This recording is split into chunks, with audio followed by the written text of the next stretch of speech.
नमस्ते बच्चों। आज हम लोग क्लास 8 के लिए पाठ 4 बाल गोविंद भगत पाठ के अभ्यास प्रश्न का उत्तर पर चर्चा करेंगे। इससे पहले के पाठ का उत्तर कराया जा चुका है। बच्चों, आप लोगों से अनुरोध है कि वीडियो को ज़्यादा से ज़्यादा शेयर करें तथा जो लोग चैनल को सब्सक्राइब नहीं किए हैं कृपया सब्सक्राइब करें, जिससे हम ज़्यादा से ज़्यादा वीडियो डाल सकें। तो आज हम लोग देखते हैं बाल गोविंद भगत पाठ के प्रश्न उत्तर को। पहला क्वेश्चन आपका है, बाल गोविंद भगत गृहस्थ थे, फिर भी उन्हें साधु क्यों कहा जाता था? क्वेश्चन का पूछने का अर्थ ये है कि बाल गोविंद भगत जो थे वह गृहस्थ के रूप में रहते थे, यानी कि उनका परिवार था, घर के सारे कामों को करते थे, फिर भी उन्हें साधु कहा जाता था। क्यों कहा जाता था? तो इसका आंसर हम लोग देखते हैं। बाल गोविंद भगत गृहस्थ थे। उनके घर में बेटा एवं पुत्र वधू दोनों थे। वे पारिवारिक दायित्वों का निर्वहन भी अच्छे से करते थे, परंतु उनका आचरण साधु जैसा था। उनके आचरण में शुद्धता था। बाल गोविंद भगत की दिनचर्या, कर्तव्यनिष्ठता और आत्मज्ञान उन्हें साधु बना दिया था।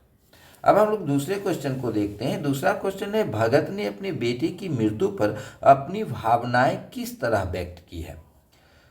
इसका उत्तर है, भगत अपने बेटे की मृत्यु पर रोने के बदले भजन गा रहे थे। वे अपने पुत्र वधू को रोने के बजाय उत्सव मनाने को कहा था। उनका मानना था कि मृत्यु के बाद आत्मा परमात्मा से मिल जाता है, जो आनंददायक बात है। इस तरह पुत्र वधू को यथार्थता का ज्ञान देकर वे अपनी भावना को व्यक्त कर रहे थे। तीसरा क्वेश्चन आपका है, पुत्र वधू द्वारा पुत्र की मुखाग्नि दिलवाना भगत के व्यक्तित्व की किस विशेषता को दर्शाता है? इसका उत्तर है, विवाह के बाद पति पर पत्नी का सबसे अधिक अधिकार है। पत्नी का भी कर्तव्य सबसे अधिक पति के प्रति ही होता है। गृहस्थ आश्रम में दोनों एक दूसरे के पूरक हैं, अतः पुतोह को सबसे बड़ा अधिकारी मान उसी से मुखाग्नि दिलवाया। यह कार्य भगत के व्यक्तित्व की सच्चाई और महानता को दर्शाता है। अब पाठ से आगे के क्वेश्चन है। 4 क्वेश्चन नंबर अनुच्छेद से है, जो आप लोग स्वयं कर लेंगे। उसके आगे हमने पाठ से आगे क्वेश्चन को लिया है। यह पहला क्वेश्चन है, धर्म का मर्म आचरण में है, अनुष्ठान में नहीं, स्पष्ट कीजिए। तो इसका आंसर है, धर्म का मर्म आचरण में है, अनुष्ठान नहीं है। इसका उत्तर है, बाल गोविंद भगत साधु थे, लेकिन साधु जैसा वेशभूषा नहीं था। आचरण की पवित्रता और दिनचर्या से भी साधु ही थे। गृहस्थ होकर भी साधु जैसा आचरण ही धर्म का मर्म है, न कि साधु जैसा आडंबर करके। दूसरा क्वेश्चन है, बाल गोविंद भगत कबीर को साहब मानते थे, इसके क्या क्या कारण हो सकते हैं? इसका उत्तर है, बाल गोविंद भगत कबीर को साहब मानते थे, जिसके प्रमुख कारण निम्नलिखित हैं। बाल गोविंद भगत कबीर के विचारों से प्रभावित होंगे, वे कबीर पंथी होंगे, वे कबीर के पद से अधिक प्रभावित होंगे, वे आडंबर से दूर रहकर मानव सेवा में विश्वास रखते होंगे। अगला क्वेश्चन है, बाल गोविंद भगत ने अपने पुत्र की मृत्यु पर भी शोक प्रकट नहीं किया। उनके इस व्यवहार पर अपनी तर्कपूर्ण प्रतिक्रिया व्यक्त कीजिए। इसका उत्तर है, सभी प्राणी का मृत्यु निश्चित है। जिसने जन्म लिया है उसका एक न एक दिन मृत्यु तय है। मृत व्यक्ति के लिए शोक करने से वह लौट कर नहीं आ जाएगा। मृत्यु पर शोक प्रकट करना अज्ञानता का परिचायक है। इन कारणों से बाल गोविंद भगत ने अपने पुत्र की मृत्यु पर शोक प्रकट नहीं किया। अब अगला क्वेश्चन है, अपने गांव जवान में उपस्थित किसी साधु का रेखाचित्र अपने शब्दों में प्रस्तुत करें। इसमें आपको काल्पनिक रूप से किसी साधु का वर्णन करना है, या अपने आसपास गांव के आसपास अगर किसी साधु को देखते हैं तो उनके व्यवहार और उनके रहन सहन, कार्यप्रणाली आदि के बारे में आपको लिखना है। तो इसका उत्तर है, हमारे गांव में एक साधु रहते हैं, वे हंसमुख स्वभाव के हैं, वे कभी गुस्सा नहीं करते हैं, वे दयावान एवं सबकी मदद करने वाले हैं, लोगों की समस्याओं का निदान वे आसानी से कर देते हैं, वे आपसी झगड़ों का समाधान भी कर देते हैं, वे गाँव के बीमार व्यक्ति के इलाज में मदद करते हैं, हम लोग उनका बहुत आदर करते हैं। अगला क्वेश्चन है, अपने परिवेश के आधार पर वर्षा ऋतु का वर्णन करें। इसका उत्तर है, वर्षा की ऋतुओं को रानी कहते हैं। यह ऋतु बड़ी आकर्षक और सुहानी होती है। हमारे गांव की कृषि कार्य वर्षा पर ही निर्भर करती है। इस समय हमारे गांव में धान रोपनी बड़े पैमाने पर होती है। हमारे गांव नदी के किनारे बसा है। अधिक वर्षा होने से बाढ़ की समस्या उत्पन्न होती है। बाढ़ के कारण गांव के लोगों को अनेक समस्याओं का सामना करना पड़ता है। इस समय गांव में साग सब्जी एवं जलावन की भी दिक्कत हो जाती है। अब अगला क्वेश्चन आपका है, अब सारा संसार निस्तब्धता में सोया है, बाल गोविंद भगत की संगीत जगा रहा है, व्याख्या कीजिए। तो प्रस्तुत पंक्तियां रामवृक्ष बेनीपुरी द्वारा रचित बाल गोविंद पाठ से ली गई है। इस पाठ में लेखक ने बाल गोविंद के सरल जीवन को चित्रित किया है। बाल गोविंद की संगीत साधना गर्मी हो या वर्षा सदैव चलता रहता है। भादों की रात में भी चाहे वर्षा होती रहे या बिजली की कड़कड़ाहट रहे, आधी रात में उनका गाना सबों को चौंका देता है। जब सारा संसार निस्तब्धता में सोया है, बाल गोविंद भगत का संगीत जगा रहा है।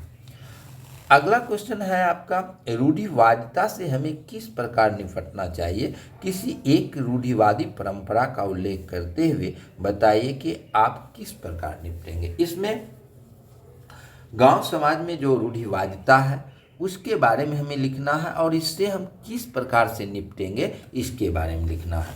तो रूढ़िवादिता किसी भी समाज के लिए अभिशाप है।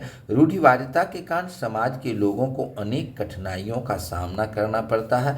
रूढ़िवादिता से निपटने का तरीका है शिक्षा, जन जागरूकता एवं दृढ़ संकल्प। हमारे समाज में मृत्यु के पश्चात भोज दिया जाता है। इसके कारण निर्धन को कर्ज लेकर भोज करना होता है, जिसके कारण वे महाजनों के चंगुल में फंस जाते हैं। हम लोग इसके नुकसान के बारे में बताकर इसे दूर करने का प्रयास करेंगे।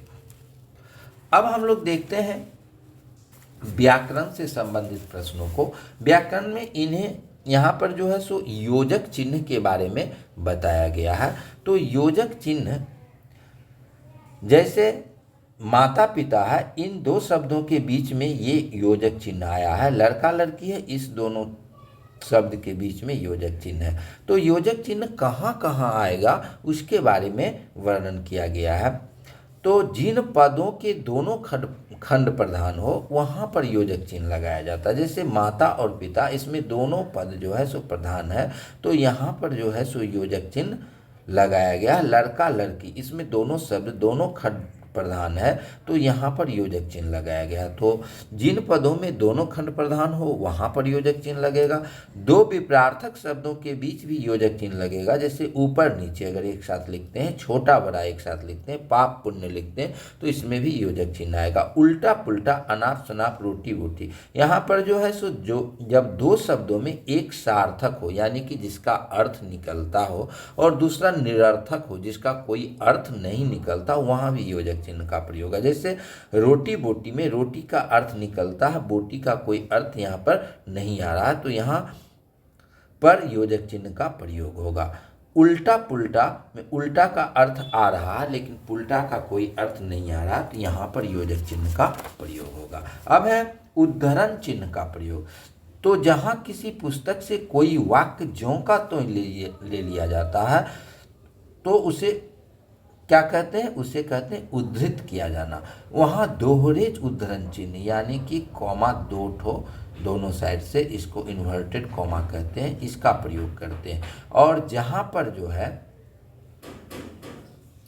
एक शब्द का प्रयोग करते हैं वहाँ पर जो है सो उद्धरण चिन्ह एक होता है। तो यहाँ पर ये उद्धरण चिन्ह के बारे में है।